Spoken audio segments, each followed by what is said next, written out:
Welcome back to another episode of the CSK8 podcast. My name is Jared O'Leary. Each week of the podcast alternates between a solo episode where I unpack some scholarship and an episode where I interview one or multiple guests. In this week's particular episode, I'm unpacking a paper titled CS Unplugged or Coding Classes. Perhaps a more appropriate question is, why not both? This paper was written by Tim Bell, and I include a link to it in the show notes, which you can find by clicking the link in the description that you're listening to this on, or by simply going to jaredoleary.com. In the show notes, if you click on the author's last name, you'll be able to read more papers by them, as it takes you to their Google Scholar profile, or if you click on the title itself for the paper, it takes you directly to it. And in the show notes and on the website, you'll find hundreds, if not thousands, of resources relevant to CS educators, including a link to the curriculum that I create at bootupbd.org, which is for Scratch Junior and for Scratch. There's about 90 lessons at the moment, and it's all 100% free. So if you haven't checked it out yet, I highly recommend it. But I'm the person who wrote it, so I'm a bit biased. All right, so this paper does not have an abstract. It's actually only 3 pages long with some pictures, so it's very short. So I highly recommend checking it out. If I were to summarize this particular paper into a single sentence, I'd say that the author is arguing that there's value in doing both unplugged and coding lessons. All right, so if you're new to computer science or haven't heard of the idea of unplugged lessons are essentially lessons that are done without devices. So for example, if kids are going to be learning about conditionals, you might do an unplugged lesson or activity, such as like red light, green light. So you'd be like, if I hold up a green pen, then take a step forward. If I hold up a red pen, stop taking a step forward, etc. There are many different ways that you can do unplugged lessons and activities. CSTA usually has a couple of sessions dedicated specifically to this in their conference over the summer, which is coming up in July, and I'll include a link to that in the show notes. All right, so at the start of this paper, the author is arguing that unplugged lessons have been around since the 90s, so for about 30 years, and some people might view this as a bit of a contradiction. So you might see unplugged lessons and go, well, why would you do that? Like, why wouldn't you just actually create something with a computer, learn code? So as an analogy, if you were to think of a music class, it would be like learning about an instrument and how it works, but not actually ever getting to play it. Like, yeah, that's great. I've learned the fingering patterns for a recorder. I learned to use a soft, warm breath, but I never actually got to play a recorder. However, some other people view it and say, well, this actually provides a really good way to reduce the screen time, get some exercise, and engage in concepts and practices in a kinesthetic way. Not to mention, this might be helpful for teachers who can't afford devices, such as tablets, etc. In the example that I was just providing with a recorder, maybe you don't have a class set of recorders, so you might learn how to do it and you'll learn how to sing, but you won't actually get to play it because you can't afford it. Where this can become a problem, according to the author, is if it's viewed as a curriculum, so only doing 100% unplugged lessons and considering that to be enough. This might create some issues because some administrators, quote, might justify a lack of funding by suggesting that schools use unplugged teaching instead of buying devices, end quote. That's from page 25. So as a way to save money and to cut costs, might be like, yeah, well, that's nice, you want to do computer science, but we don't have devices, so just do unplugged instead. This, I would argue, can create decontextualized learning, depending on how the unplugged is used, as you're not actually able to situate and apply the understandings within a context. So going back to the example of the recorder, like in a general music class, yeah, you might be learning to use a warm, slow air. You might be learning the different fingering techniques. You might be learning how to read the music. You're not actually making music. So you're going through the motions, you're learning some of the concepts, but you're not actually able to apply it by actually creating music. Or in this case, actually creating something through computer science or through code. So in the second half of the intro, the author is mentioning that for some people, there's research that shows that unplugged can help out. And then for other people, they found that, well, unplugged may have been a waste of time or not as valuable as learning how to actually code. So the author ends this particular introduction by asking the question, so why does it work for some and not for others? Okay, so here's a brief elaboration on what unplugged might look like. So I gave you an example with a red light, green light, but on page 25, the author says, quote, students construct their own knowledge by engaging with computational challenges based on concisely described rules, where the process of solving the challenge gives them understanding of significant principles. They work with games and puzzles that have constraints that occur in computing, and this enables students to discover important ideas from computer science, such as the insight that an algorithm does not necessarily take twice as long to process twice as much data, or to understand concepts in everyday life, such as error detection that makes barcodes reliable to scan, or to grapple with the limits of what can be computed, end quote. So further in this particular section, the author mentions that unplugged activities were not meant to replace programming, but instead to introduce kids to thinking as a computer scientist or engaging in experiences from the perspective of a computer scientist without necessarily having to depend on being able to code. Now, one of the reasons why this is important is it can contextualize or situate the understandings and provide some context that might not be evident within the software itself. So it's connecting it with real-world experiences and understandings. It's also helpful because not everybody can afford devices. However, it's also useful in increasing self-efficacy and getting more kids interested in computer science through a variety of activities, rather than just sitting in front of a computer programming something, which for some is very exciting, and for others, that's very boring. In addition, the author mentions that computer science is not just coding, so there are other things that you can do besides programming, but I would argue that it is a large part of computer science, or at least can be, especially in the elementary space. So the author mentions that Unplugged really kind of gained a foothold in the research and K-12 world when there was a study that did two different groups. So one group spent 10 weeks doing unplugged activities before learning how to code, and then another group spent 10 weeks just learning how to code. And they found basically no difference in performance between the two different groups. Having not read that particular study yet, I am curious what other factors might need to be taken into account. So, for example, how engaged were students in this? Yes, their performance might be the same, but do they walk away from one of the groups going, okay, well, computer science is boring? Or do they walk away from the group going, yeah, this was awesome, I really want to do that, and the other group is just kind of indifferent? But I don't know because I haven't read that study yet. They do note, however, that, quote, the unplugged first group showed self-efficacy and a wider vocabulary of commands, end quote, from page 26. So maybe there are more benefits from doing a pairing of the two. So the next section of this paper is titled Goals of Introducing CS to Young Learners. So the first goal is it's not just knowledge and skills. So the author argues that in order to address some of the diversity issues that is going on in the computing industry, we need to reach a wider range of individuals, and that Unplugged might be one way to kind of spark an interest in computer science. We also need to consider that not everyone has access to devices. So in addition to the economic access, there might also be like philosophical differences. So some schools do not allow devices until a certain age group. And then there might be some legal considerations that are denying access. So for example, prison inmates are not allowed access to some computers. So in order to learn computer science in those kind of contexts, you need to engage in something without a device. So Unplugged works really well for that. And then again, the author mentions that computer science is more than programming. All right, so the next main section is why does Unplugged work for some and not for others? So there are three main things that the author mentions. One is that context is important. So if you're doing Unplugged in a computer lab, kids might be like, well, why are we doing this when we have computers right there and we can actually learn how to code? And if you instead do it in a gym, they might be more excited just because of the novel experience of it. They're in a different space doing something that is new.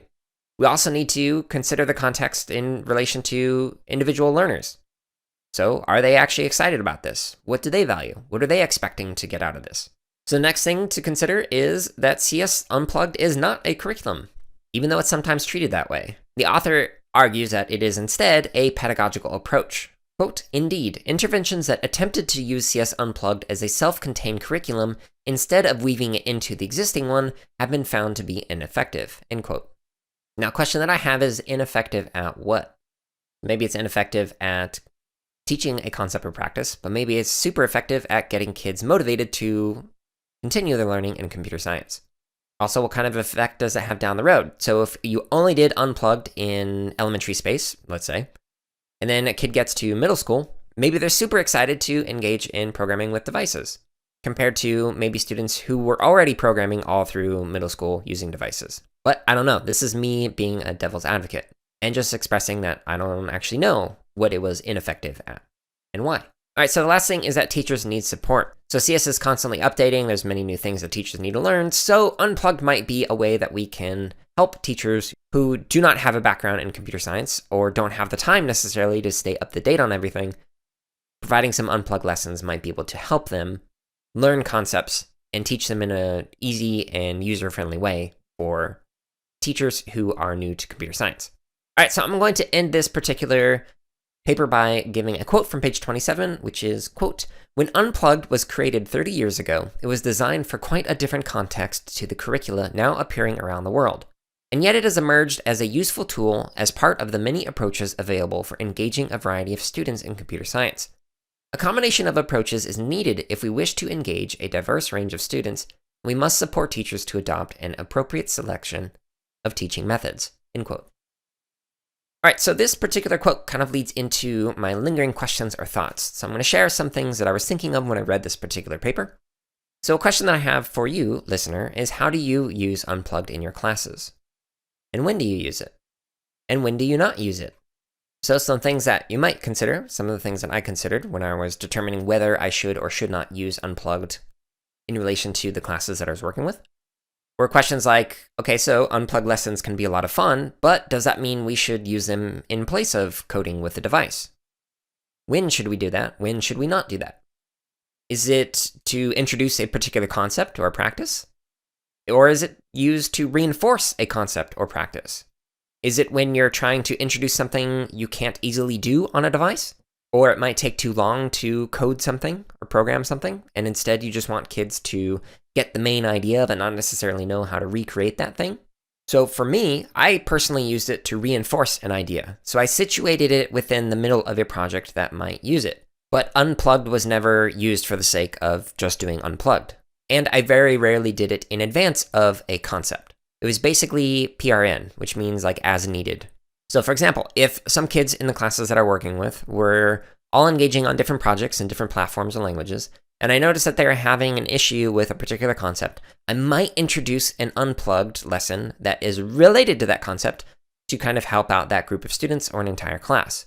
So for example, in the lessons that I've created at bootuppd.org, the Unplugged section that's in each one of the lesson plans provides an example of where you could maybe spend the first class introducing a project and starting work on it. The second class is diving deeper into it. Maybe the third class is dedicated to an Unplugged lesson, or a portion of that is dedicated to an Unplugged lesson that really reinforces what kids are learning in their project. And then the remaining classes, or class, after that would encourage them to continue to apply their understandings within the project that they had already started. So for example, if this were a project that took 4 days to work on, you might introduce the Unplugged lesson on lesson 2 or lesson 3, so that way it's situated within the project itself, rather than decontextualized. So this is an inspiration from James Paul Gee in particular, who wrote a book on situated language and learning, and we discuss this in the interview that I did with Brian Brown. So if you haven't checked that out yet, I link to that in the show notes, and include links to Gee's books. The approach is basically learning something when you need it, rather than in advance of application.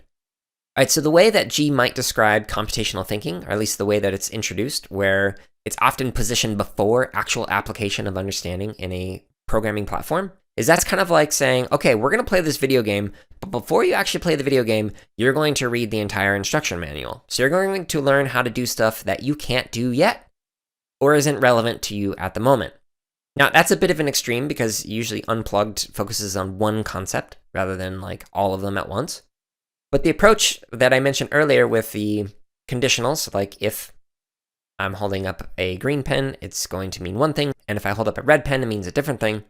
That might not be relevant to a student if they don't know, well, why would I need to do that in my project? If instead they get to a point where they are maybe working on a story and they're like, hey, I want to make it so that when they click on this button, it'll do this thing, but if they click on this other thing, it'll do something else, and it'll give like different story options. Okay, that's an excellent moment to say, cool, we have a way that you can do that using this thing called conditionals. So it situates that learning within it.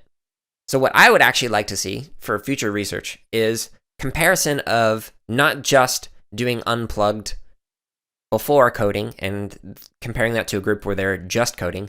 I want to also see a group where they do Unplugged situated within the middle of a particular project. So again, if let's say it takes 5 days to do a project, maybe doing the Unplugged on day 2 or day 3 rather than at the beginning. Seeing how that compares, not only in terms of performance, but also in terms of interest and motivation to want to learn that concept. My guess is kids will be more interested in learning it because they know they need to know it to actually apply it in their project. At least that's how it came across with the kids that I worked with in the classes that I was in. Now, another question to consider when engaging in these Unplugged is, when might you use Unplugged without situating it within application of understanding on a device? So there are definitely moments where it makes more sense to teach a concept, especially if you need to have students understand it. So for example, if you are trying to cover all the standards, which is something we could problematize, but I won't in this episode. But if you're trying to cover all the standards, some of them might not, especially at the younger grades, you might not actually be able to create something with that particular standard. It's just learning a concept and going, okay, I understand that, but I'm not necessarily going to make something with that concept. So maybe an unplugged is really beneficial in that moment. Another question that you might consider is, when might you just use coding on its own? So for example, if you are situating understandings within a project, maybe you don't actually need unplugged to reinforce an understanding. Or maybe you do. Regardless of which approach you take, and I'm not trying to argue that you should do my approach of putting in the middle of a project, because you might not be engaging in project-based learning. Instead, what I'm arguing is just consider the different ideas of how you can use the two in parallel or in conjunction with each other to reinforce understandings or introduce a new concept. Regardless of which option or options you choose to do with kids, consider how do you engage in either approach in a way that contextualizes or situates learning. In particular, how do you do so in a way that allows students to apply their understandings beyond the one-off lesson? So while I'm a fan of computer science and I love learning more about it, I'm not a fan of computer science for the sake of learning computer science. So for example, if you do a lesson where it's about a particular concept or practice, but kids aren't able to actually use that understanding outside of that lesson itself or outside of the classroom, what was the point of that? Okay, that was that really neat thing, but when am I going to use that? But that's my own biases in relation to philosophical or pedagogical approaches to education. So feel free to disagree with me. And by the way, if you ever would like to be a guest on the show, you can press the contact me button on my website, where we can talk about things that you might disagree with me on. Everything in education is gray, and I'm just presenting my perspective while also trying to consider other perspectives that I might not agree with the hopes that it helps you in some way to think through your own classes. All right, so the questions that I was asking and the things that I was sharing at the end probably were longer than it would take you to actually read the article itself, but I do highly recommend reading through it, as it did lead to some thoughts for myself that I'm still considering and don't necessarily have an answer for that I think is applicable in all situations. If you enjoyed this episode, please consider sharing with somebody else. Make sure you check out all the resources on my website, jaredoleary.com, and check out the free curriculum that I create at bootuppd.org. Stay tuned next week for another interview, and the following week for another Unpacking Scholarship episode. Hope you're all staying safe and are having a wonderful week.